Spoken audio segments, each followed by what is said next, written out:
ନା କ୍ଷତିକାରକ ପ୍ରଭାବ।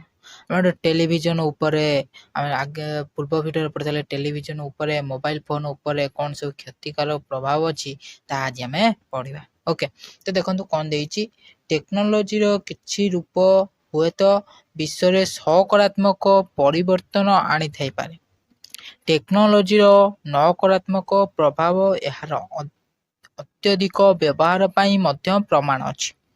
ଟେକ୍ନୋଲୋଜିର ଅତ୍ୟଧିକ ବ୍ୟବହାର ଶିଶୁ ଏବଂ କିଶୋର ବିକାଶ ଉପରେ ଅଧିକ ପ୍ରଭାବ ପକାଇପାରେ।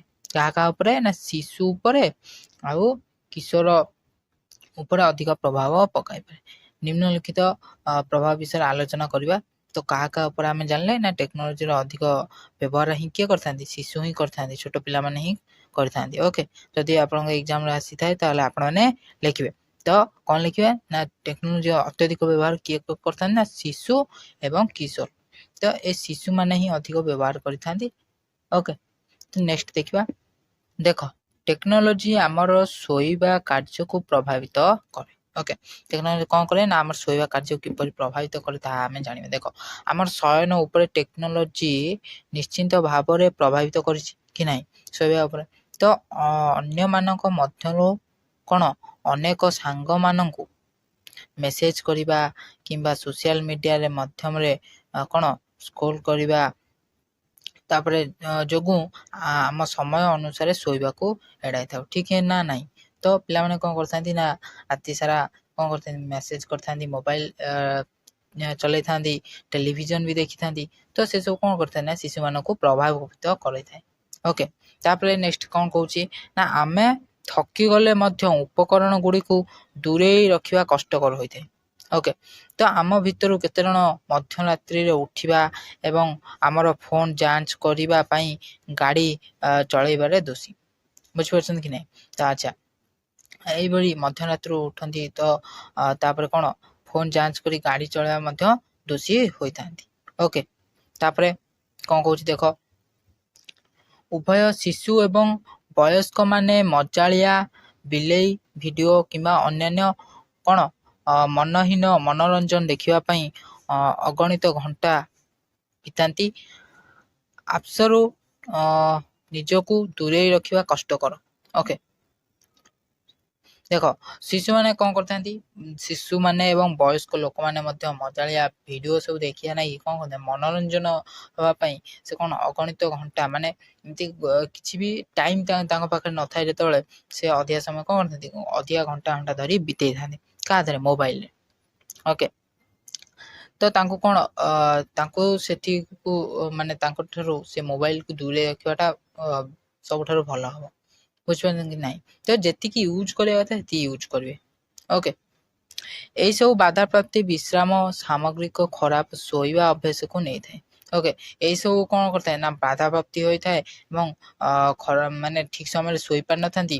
ତ ଏସବୁ ଅଭ୍ୟାସ ଗୋଟେ ଜିନିଷ ହୋଇଯାଇଥାଏ। ଓକେ, ସେ ଅଭ୍ୟାସକୁ ରୋକିବାକୁ ହେଲେ ପ୍ରଥମେ ଆପଣଙ୍କୁ କ'ଣ କରିବାକୁ ପଡ଼ିବ ନା ସେ ତାକୁ ଦୂରେଇ ରଖିବାକୁ ପଡ଼ିବ। ଓକେ, ତାପରେ ଟେଲିଭିଜନ ଆଲୋକ ଆମ ଶୋଇବା ଶୈଳୀ ଉପରେ ପ୍ରଭାବ ପକାଇଥାଏ ଏବଂ ଯେଉଁମାନେ ଟିଭି ଦେଖୁ ଦେଖୁ ଶୋଇଥାନ୍ତି। ଓକେ, ତ ଟେଲିଭିଜନରୁ ଆଲୋକଟା ଯେଉଁ ବାହାରିଥାଏ, ସେ ଯେଉଁ ଲାଇଟ୍ଟା ବାହାରିଥାଏ ସେ କ'ଣ ଶୋଇବା ଉପରେ ଶୈଳୀ ପ୍ରଭାବ ପକାଇଥାଏ। ଓକେ, ଯେଉଁମାନେ ଟିଭି ଦେଖୁ ଦେଖୁ ଶୋଇପଡ଼ିଥାନ୍ତି, ଟିଭି ଚାଲିଥିବ, ଚାଲୁ ଦେଖୁ ଦେଖୁ ଶୋଇପଡ଼ିଥିବେ, ମୋବାଇଲ ଟିପୁ ଶୋଇପଡ଼ିଥିବେ, ମୋବାଇଲ ତାର ମାନେ ଅନ୍ ଥିବ ସେମିତି। ବୁଝିପାରୁଛନ୍ତି ନାହିଁ? ତ ସେ ଯେଉଁ ଲାଇଟ୍ ଗୁଡ଼ା କ'ଣ ହୋଇଥାଏ ନା ସବୁ ପ୍ରଭାବିତ ପକାଇଥାଏ। ତ ସମସ୍ତେ କେହି ବି ଏଭଳି କରିବେନି, ଠିକ୍ ଟାଇମ୍ରେ ଶୋଇବେ, ଠିକ୍ ରାଇଟ୍ 9:30 କିମ୍ବା 10ଟା ଭିତରେ ଶୋଇବେ। ଓକେ, ତ ଅଧିକା ସମୟ ମୋବାଇଲ ଟିପିବେନି। ଯେତିକି ହେବ ଯେତିକି ସମୟ କ୍ଲାସ୍ ହେଉଛି କ୍ଲାସ୍ କରନ୍ତୁ, ତାପରେ ଆପଣମାନଙ୍କର ଅଲଗା କିଛି କରନ୍ତୁ। ଓକେ, ତାପରେ ଏହି ଅଭ୍ୟାସରେ ନିୟମିତ ଭାବେ ଯୋଗ ଦେବା ଆମ ନିଦକୁ ଆହୁରି ଖରାପ କରିଥାଏ। ଏଇ ଯେଉଁ ନିଦକୁ ହିଁ ଆମେ କହିଲି ନା, ସେ ନିଦକୁ ହିଁ ପୁରା ଖରାପ କରିଦେଇଛି। ଉପକରଣ ଗୁଡ଼ିକର ବିଳମ୍ବିତ ରାତିରେ ବ୍ୟବହାର ଆମ ମସ୍ତିଷ୍କର ମେଲାଟୋନିନ୍ ଶୋଇବା ହରମୋନ୍ ଉତ୍ପାଦକ ବଦଳାଇଥାଏ। ଓକେ, ଯାହା ଆମ ପାଇଁ ରାତିରେ ଶୋଇବା କଷ୍ଟକର ହୋଇଥାଏ। ଓକେ, ତ ଠିକ୍ ସମୟରେ ନିଦ ହୋଇନଥାଏ କି ନାହିଁ, ବହୁତ ପିଲାଙ୍କୁ ଏଇଭଳିଆ ବି ହୋଇଛି। ତ ସମସ୍ତେ କ'ଣ କରିବେ ନା ଠିକ୍ ସମୟରେ ଶୋଇବେ, କାହିଁକିନା ଶୋଇବାଟା ଇମ୍ପୋର୍ଟାଣ୍ଟ। ଓକେ, ତ ଆପଣ ଯଦି 5-6 ଘଣ୍ଟା ଶୋଉଛନ୍ତି ତାହେଲେ ଭଲ, ଦେହ ପାଇଁ ବି ଭଲ। ଓକେ, ନେକ୍ସଟ ଦେଖନ୍ତୁ 2 ନମ୍ବର, ଟେକ୍ନୋଲୋଜି ଆମକୁ ବିଚ୍ଛିନ୍ନ ଅନୁଭବ। ଓକେ, ଦେଖ ଆମର ଡିଭାଇସ୍ ସହିତ କ'ଣ ସଂଲଗ୍ନତା ଆମକୁ ବିଭିନ୍ନ ଅନୁଭବ ମଧ୍ୟ କରିପାରେ। ମାନବ ଯୋଗାଯୋଗର ଏକ ଅଭାବ ମଧ୍ୟ ଉଦାସୀନତା ସୃଷ୍ଟି କରିପାରେ। ଯେତେବେଳେ ଅନ୍ୟମାନଙ୍କ ସହିତ ଆମର ଅଧିକାଂଶ ପାରସ୍ପରିକ କ୍ରିୟା ଅନଲାଇନରେ ହୁଏ, ଆମେ ମାନବିକତା ଠାରୁ ବିଚ୍ଛିନ୍ନ ଅନୁଭବ କରିପାରିବା। ବେଳେବେଳେ ଆମର ଅନଲାଇନ ସାଙ୍ଗମାନେ ପ୍ରକୃତରେ ବନ୍ଧୁ ନୁହନ୍ତି। ତ ଏଇଠି ଗୋଟେ ଜିନିଷ ବୁଝିବା ଉଚିତ ଯେ ଅନଲାଇନରେ ବି ବହୁତ ସାଙ୍ଗ ପିଲା ବି ମିଳୁଛନ୍ତି। ଓକେ, ତ ସିଏ ପ୍ରକୃତ ବନ୍ଧୁ ସିଏ ନୁହେଁ। ଯିଏ ପ୍ରକୃତ ବନ୍ଧୁ ଆମର ଯିଏ ନିଜକୁ ମାନେ ଠିକ ସମୟରେ ସାହାଯ୍ୟ କଲା, ସିଏ ହିଁ ପ୍ରକୃତ ବନ୍ଧୁ। ବୁଝିପାରୁଛନ୍ତି କି ନାହିଁ? ସବୁଠାରୁ ଇମ୍ପୋର୍ଟାଣ୍ଟ ଜିନିଷ ହେଉଛି ସ୍କୁଲ ଫ୍ରେଣ୍ଡ, କଲେଜ ଫ୍ରେଣ୍ଡ, ଇଏ ହେଉଛନ୍ତି ସବୁଠାରୁ ପ୍ରକୃତ ବନ୍ଧୁ। କାହିଁକିନା ସିଏ ସମସ୍ତ ସାଙ୍ଗରେ ସବୁବେଳେ ରହିଛନ୍ତି, ନାହିଁ କି ଅନଲାଇନ ଫ୍ରେଣ୍ଡ କିଏ ପଳେଇ ଆସିଲା ସିଏ ହେଉଛନ୍ତି। ତ ଏଇଟା ସିଏ କହୁଛି, ତ ଏଇଟା ବି ଠିକ କଥା ସିଏ କହିଛି। ତାପରେ ଶେଷରେ ବୈଦ୍ୟୁତିକ ଯୋଗାଯୋଗ ପ୍ରକୃତି ମାନବିକତା ଠାରୁ ଏକ ଦୀର୍ଘ ରାସ୍ତା ଏବଂ ଆପଣଙ୍କ ବ୍ୟକ୍ତିଗତ ସମ୍ପର୍କକୁ କ୍ଷତି ପହଞ୍ଚାଇପାରେ। ଓକେ, ତ କ'ଣ କରେ ନା କ୍ଷତି ପହଞ୍ଚାଇବ। ତ ଉଦାହରଣ ସ୍ୱରୂପ ପାଠ୍ୟର ଅପାରଗ ଅନୁଭବ ପ୍ରାୟତଃ ଭୁଲ ଯୋଗାଯୋଗକୁ ନେଇଥାଏ। ଯେହେତୁ ପାଠ୍ୟ ମାଧ୍ୟମରେ ଯୋଗାଯୋଗ ବଢ଼ିବାରେ ଲାଗିଛି ଏବଂ ଆମେ ଆମର ନିକଟତମାନଙ୍କ ମଧ୍ୟରେ ଅଧିକ ଦୂର ସୃଷ୍ଟି କରେ। ଓକେ, ତ ଆମର କ'ଣ ହେଉଛି ନା ପାଠ ପଢ଼ିବାରେ କ'ଣ ଠିକ୍ସେ ମନ ଲାଗୁନଥିବ, ଖାଲି ମୋବାଇଲ ଟିପିବାର ହେଉଥିବ, ତ ନିକଟତର ଲୋକମାନଙ୍କ ପାଖକୁ ନ ଯାଇ ଆମେ କ'ଣ କରିଥିବା ନା ଦୂରତା ଅଧିକା ସୃଷ୍ଟି କରୁଥିବା। ବୁଝିପାରୁଛନ୍ତି କି ନାହିଁ? ଆଚ୍ଛା, ତାପରେ ଦେଖ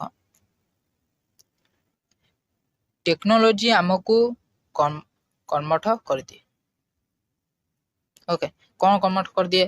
ଦେଖ ଏକ ଡିଭାଇସ୍ ଭର୍ତ୍ତି ଦୁନିଆରେ ସବୁଠାରୁ ବଡ଼ ଅସୁବିଧା ହୋଇପାରେ। ଗୋଟେ ତମେ ଡିଭାଇସ୍ରେ ତମେ ସବୁକିଛି ସବୁବେଳେ ଦୁନିଆରୁ ସବୁକିଛି ଜାଣିପାରିବ।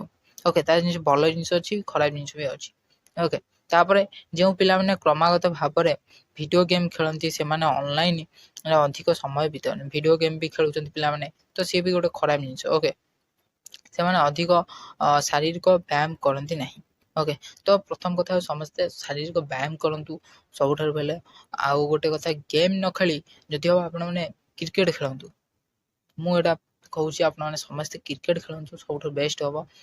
ଓକେ, ତାପରେ ଟେକ୍ନୋଲୋଜି ଅଗ୍ରଗତି ଆମକୁ ଟିଭିରେ ଦେଖୁଥିବା କ'ଣ ସୋଫାରେ ହେଉ କିମ୍ବା ଆମ ହାତରେ ଏକ ମୋବାଇଲ ଫୋନ ହେଉ, ଆମ ଡିଭାଇସ୍ ଉପରେ ଆଲୁଅ ରଖେ। ଓକେ, ତାପରେ କ'ଣ କହୁଛି, ଯାହା ପ୍ରାୟତଃ ସୋସିଆଲ ମିଡ଼ିଆ ମାଧ୍ୟମରେ ଶୀଘ୍ର ସ୍କ୍ରୋଲ ଭାବରେ ଆରମ୍ଭ ହୁଏ, ଶୀଘ୍ର ରାବଣର ଗତିରେ ପଡ଼ିବାରେ ପରିଣତ ହୁଏ। ଦେଖ ସେ କ'ଣ କହୁଛି ନା ଟେକ୍ନୋଲୋଜି ଯେଉଁ ଆମେ ଯେଉଁ ରଖିଥାଉ ତା କ'ଣ ହୋଇଥାଏ ନା ଆଲୁଅ, ମାନେ ଡିଭାଇସ୍ଟା କ'ଣ ହୋଇଥାଏ ନା ଆମ ଆଖିରେ ପଡ଼ିଥାଏ କି ନାହିଁ। ତ ସୋସିଆଲ ମିଡ଼ିଆରେ ସେସବୁ କ'ଣ ଭାଇରାଲ ହୋଇଥାଏ, ଆମେ ସବୁକିଛି ଜାଣିଥାଉ, କିନ୍ତୁ ଆମକୁ କ'ଣ କରିଥାଏ ନା ସେ କର୍ମଠ କରିଥାଏ। ଓକେ, ୟୁଟ୍ୟୁବ ଏବଂ ଇନଷ୍ଟାଗ୍ରାମ ଆମେ ଯେତେ ଅଧିକ ସମୟ ହ୍ୟାଙ୍ଗ କରିଥାଉ, ଅନ୍ୟ କାର୍ଯ୍ୟ କରିବା ପାଇଁ ଆମ କମ୍ ସମୟ ବିତାଇଥାଏ। ଦେଖ ସେ କ'ଣ ଲେଖିଛି ନା ୟୁଟ୍ୟୁବ ଆଉ ଇନଷ୍ଟାଗ୍ରାମ, ୟୁଟ୍ୟୁବରେ ଆପଣମାନେ କ୍ଲାସ୍ କରୁଛନ୍ତି। ଓକେ, ତ ୟୁଟ୍ୟୁବରେ କ୍ଲାସ୍ ବି କରୁଛନ୍ତି, ପ୍ଲସ୍ ତା ସାଙ୍ଗରେ ଅଲଗା ବି ଯେକୌଣସି ଭିଡ଼ିଓ ଯେଉଁ କୁହାଗଲା ମନୋରଞ୍ଜନ ପାଇଁ ଆମର କୌଣସି ଭିଡ଼ିଓ, କମେଡ଼ି ଭିଡ଼ିଓ ହଉ ଆପଣ ଦେଖୁଛନ୍ତି। କିନ୍ତୁ ଅଧିକା ସମୟ ଅନ୍ୟ କାର୍ଯ୍ୟ ପାଇଁ ଆମେ କ'ଣ କମ୍ ସମୟ ବିତାଇଥାଉ, ଠିକ୍ ନା ନାହିଁ? ତ ସମସ୍ତେ ପିଲାମାନେ ଏଇଟା କହିବ। ଓକେ, ତ ମୁଁ ସମସ୍ତଙ୍କୁ କହୁଛି ସମସ୍ତେ ଇନଷ୍ଟାଗ୍ରାମ ଚଲାନ୍ତୁ, କିନ୍ତୁ ଯେତିକି ଚଲାଇବା କଥା ଚଲାନ୍ତୁ, କି ସବୁବେଳେ ମାନେ ଅଲଗା ନହେଲେ ବୁଲିବାକୁ ଯାଆନ୍ତୁ, କୁଆଡ଼େ ନହେଲେ କୁଆଡ଼େ ବି ଯାଆନ୍ତୁ, ଖେଳନ୍ତୁ, ପରିଶ୍ରମ କରନ୍ତୁ, କିଛି ବି କରନ୍ତୁ। ଓକେ, ସବୁଠୁ ବେଷ୍ଟ ଗାଡ଼ି ନେଇ ବୁଲିବାକୁ ଯିବା କଥା ନୁହେଁ, ପ୍ରକୃତ କଥା। ତ ଗାଡ଼ି ନେଇ ଯଦି ଯାଉଛନ୍ତି ବହୁତ ଦୂର ବାଟ ହେଲେ ଗାଡ଼ି ନେଇ ଯାଆନ୍ତୁ। ଆଉ ଯଦି ଗୋଟେ କଥା ହେଉଛି ଆପଣ ସାଇକେଲ ଚଲେଇ ଯାଆନ୍ତୁ, ଆପଣଙ୍କ ଦେହ ପାଇଁ ବି ଭଲ ହେବ। ଓକେ, ସକାଳୁ ସକାଳୁ ଉଠି ଦୌଡ଼ନ୍ତୁ, ସବୁଠୁ ବେଷ୍ଟ ହବ। ଏବେ ଶୀତ ଦିନ ତ ଦୌଡ଼ା ଦୌଡ଼ି କରନ୍ତୁ। ଓକେ, ତ ଇଏ ଆମକୁ ଥିଲା କ'ଣ ଟେକ୍ନୋଲୋଜି କେମିତି ଆମକୁ କମଠ କରିଦିଏ ତାହା ଉପରେ ଥିଲା। ଓକେ, ତ ନେକ୍ସଟ ଭିଡ଼ିଓ ଆମେ ଟେକ୍ନୋଲୋଜି ହେଉଛି ନିରନ୍ତର ପ୍ରୟାସର ଉତ୍ସ, ଏଇଟା ଆମେ ପଢ଼ିବା। ଓକେ, ତ ଆଜି ପାଇଁ ଥିଲା ଏତିକି ଭିଡ଼ିଓ। ଆପଣଙ୍କୁ ଆଶା କରୁଛି ଭିଡ଼ିଓଟି ଭଲ ଲାଗିଥିବ। କ୍ଷତିକାରକ ପ୍ରଭାବ କ'ଣ ସବୁ ଆପଣ ଇଜିଲି ବୁଝିପାରିଥିବେ। ଯଦି ବୁଝିପାରିଥିବେ ତାହେଲେ ଭିଡ଼ିଓକୁ ଲାଇକ୍ କରିବେ, ଚ୍ୟାନେଲକୁ ଏଭଳି ଆଗକୁ ଭିଡ଼ିଓ ଦେଖିବା ପାଇଁ ସବସ୍କ୍ରାଇବ୍ କରିବେ ଆଉ ସାଙ୍ଗମାନଙ୍କ କତିକି ବି ସେୟାର କରିଦେବେ। ଓକେ, ଜୟ ହିନ୍ଦ, ବନ୍ଦେ ମାତରମ୍।